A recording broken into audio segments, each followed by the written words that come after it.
There were once a man and a woman who had long in vain wished for a child. At length the woman hoped that God was about to grant her desire. These people had a little window at the back of their house from which a splendid garden could be seen, which was full of the most beautiful flowers and herbs. It was, however, surrounded by a high wall, and no one dared to go into it because it belonged to an enchantress who had great power and was dreaded by all the world. One day the woman was standing by this window and looking down into the garden, when she saw a bed which was planted with the most beautiful rampion, Rapunzel.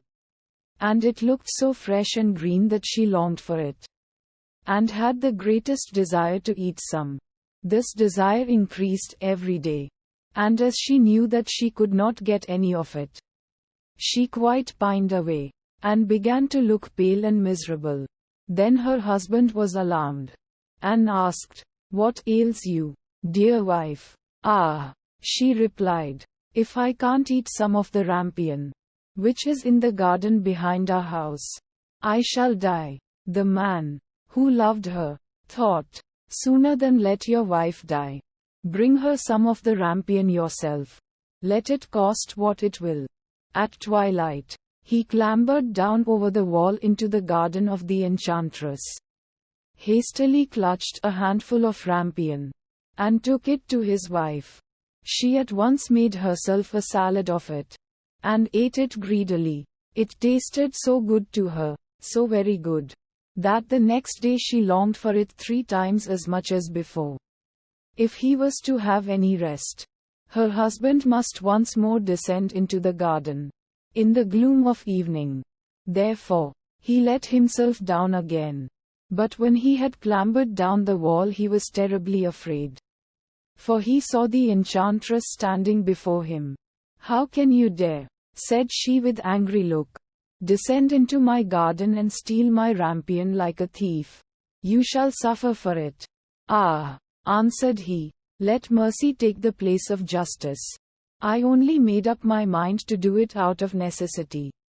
My wife saw your rampion from the window, and felt such a longing for it that she would have died if she had not got some to eat."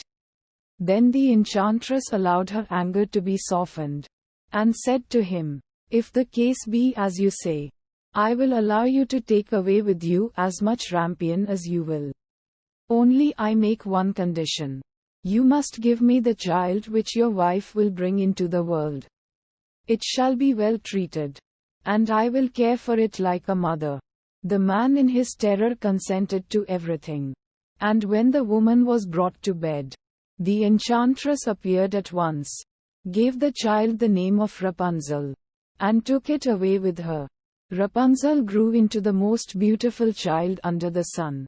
When she was 12 years old, the enchantress shut her into a tower, which lay in a forest, and had neither stairs nor door, but quite at the top was a little window.